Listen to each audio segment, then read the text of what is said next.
손흥민 선수를 향한 좋은 소식이 있는데요. 바로 손흥민 선수의 아스널전 골이 토트넘 9월의 골로 선정되며 화제입니다. 토트넘은 홈페이지를 통해 에미레이츠 스타디움에서 열린 북런던 더비에서 터진 손흥민의 첫 골이 9월의 골로 선정됐다고 발표했는데요. 토트넘에 따르면 손흥민의 아스널전 첫 골은 팬들로부터 45%의 지지를 받았습니다. 손흥민은 9월 24일 아스널과 잉글랜드 프리미어리그 6라운드 원정 경기에서 두 골을 터뜨렸습니다. 두 골 모두 동점골로 토트넘이 2대2 무승부를 기록한 힘이었습니다. 9월의 골로 선정된 골은 첫 골이었는데요. 토트넘이 0대1로 뒤진 전반 42분.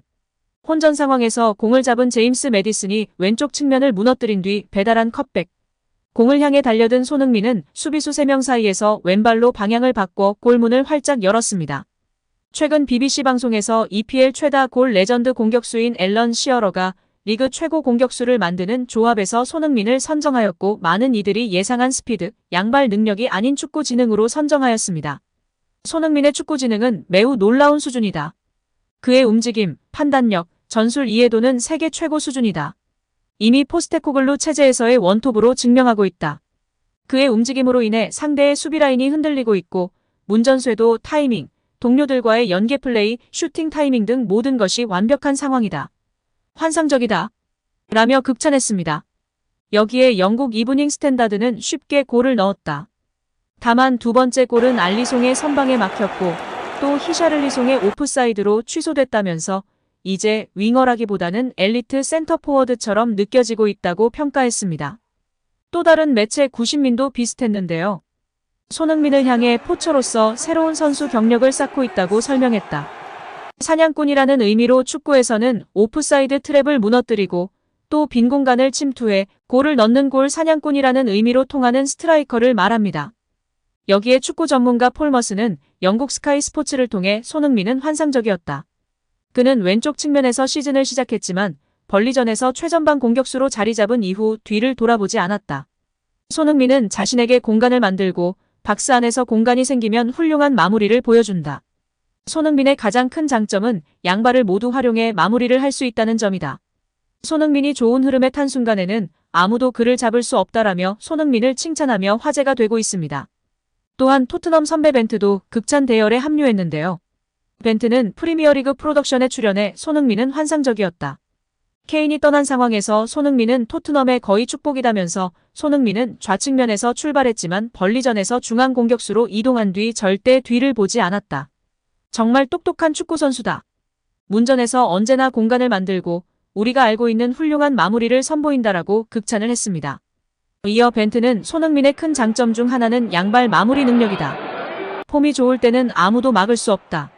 모두가 케인 없이 어떻게 할 것인가? 걱정했지만 손흥민은 골을 넣을 수 있다라고 말하는 듯했다.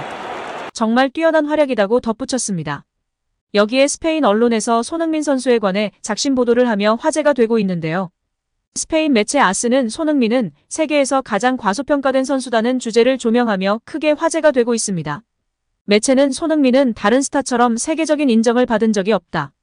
다른 선수들은 손흥민보다 적은 성과를 가지고 엄청난 찬사와 보상을 받는다. 손흥민은 항상 뒷전이다. 심지어 프리미어리그에서도 최고가 아니다고 꼬집었습니다. 손흥민은 꾸준하게 활약을 선보이지만 인정을 받지 못한다고 지적했는데요. 아스는 손흥민은 레버쿠젠에서 토트넘 호스퍼로 이적한 후 매년 상승 곡선을 그렸다. 그럼에도 불구하고 라이벌에 비해 항상 뒤처져 있다고 언급했습니다. 이어 손흥민은 2021년도 시즌 모하메드 살라와 함께 EPL 득점왕을 차지했을 때도 인정받지 못했다. 시즌 최고의 선수 목록에서 그의 이름을 찾는 건 어려운 일이다. 이렇게 해서는 안 된다고 질타했습니다. 이와 함께 손흥민은 이번 시즌 엘링 홀란드에 이어 EPL 득점 순위 2위다. 토트넘의 조용한 킬러다. 손흥민의 존재감은 이번 시즌도 강렬하다. 토트넘 캡틴 완장을 차지하면서 안팎으로 리더십을 발휘하는 중이다. 고 활약상을 조명했습니다. 이에 현지 팬들은 손흥민이 아시아인이 아니라 영국인이었다면 지금의 네임밸류였을까? 손흥민이 영국인이나 유럽인이었으면 최소한 지금의 대우는 아니었을 거야. 손흥민이 워낙 겸손하고 착한 인성 때문에 과소평가된 것 같아. 손흥민 아시아를 넘어 월드클래스야. 그의 단점은 단 한 가지. 자신이 월드클래스란 사실을 늘 망각하는 거야. 등의 반응을 보이고 있습니다. 여기에 글로벌 스포츠 매체 디애슬레틱은 중앙 공격수 손흥민은 포스테코글루가 재창조한 토트넘의 상징이다라고 보도하며 올 시즌 토트넘에는 많은 변화가 있었다. 새로운 감독, 새로운 플레이 스타일, 새로운 주장 그리고 새로운 9번 손흥민이 등장했다라고 손흥민에게 주목했는데요. 이어 매체는 포스테코글루 감독의 전술에서 중앙 공격수는 팀의 점유율이 높더라도 터치가 적은 경우가 많았다.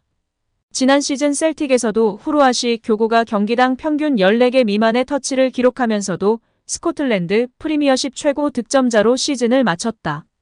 손흥민은 이번 리버풀전에서 센터백을 점유하며 메디슨과 미드필더들에게 공간을 만들어주는 핵심적인 역할을 했다라며 손흥민이 기존보다 터치 횟수는 줄었지만 전술적으로 다양한 역할을 수행 중이라고 평가했습니다. 또한 셀틱 사례를 통해 알 수 있듯이 원톱이 적은 터치로 간결한 플레이를 하며 공간 창출과 전방 압박으로 팀의 보탬이 되고 결국 간결한 마무리로 득점왕에 오를 수 있을 것이라며 손흥민을 치켜 세웠습니다. 실제로 손흥민은 원톱으로 출전한 최근 4경기에서 평균 터치 횟수가 24.75회로 앞서 윙으로 출전한 3경기에서 평균 51.33회의 터치를 기록했던 수치보다 절반 이상 공을 만지는 상황이 줄어들었는데요. 하지만 영향력은 대폭 상승했습니다. 손흥민은 원톱으로 출전한 4경기에서 무려 6골을 기록하며 팀 내 최다 득점자이자 리그 득점 단독 2위로 올라섰습니다. 특히 전방에서 상대 수비가 제대로 빌드업을 할 수 없게 엄청난 압박을 선보이는 모습도 매 경기 시선을 사로잡으며 찬사를 받고 있습니다. 디애슬레틱도 손흥민은 예전만큼 빠르지 않지만 여전히 케인보다 나은 속도를 갖고 있으며 상대팀을 뒤로 밀어내기 위한 반복적인 스프린트와 골키퍼를 압박하는 데 적합한 선수다라고 설명했습니다. 이러한 경기력의 매체는 케인은 9번과 10번 사이에서 링크 플레이에 적합한 선수였다.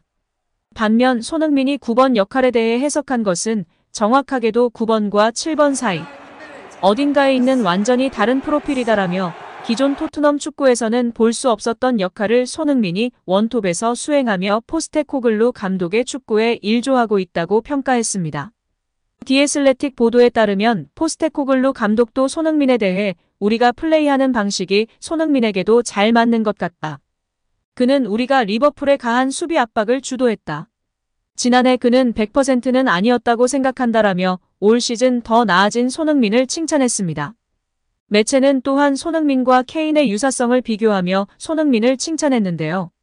디애슬레틱은 케인은 세계 최고의 피니셔이며 손흥민은 양발을 활용하고 중거리 슛 측면에서 케인과 경쟁할 수 있는 극소수의 선수 중 한 명이다. 손흥민은 컷백과 낮은 크로스를 마무리할 수 있는 보다 정확한 박스 안 움직임으로 자신의 경기력을 개선했다라며 손흥민이 케인과 비교될 수 있는 선수로 성장했다고 칭찬했습니다. 마지막으로 손흥민을 중심으로 팀이 승리한 점에 대해서는 토트넘은 2017년 10월 당시 리버풀을 마지막으로 4대1로 꺾었었는데 손흥민은 그 6년 전 경기에서 직전 경기 승리까지 유일하게 남아있는 선수며 자신의 중앙 공격수 역할을 뽐내고 그 어느 때보다 좋아 보인다라며 치켜 세웠습니다. 오늘도 시청해주셔서 감사합니다. 늘 건강하시고 더 좋은 영상으로 찾아뵙겠습니다. 구독과 좋아요도 잊지 마시고 부탁드립니다. 감사합니다.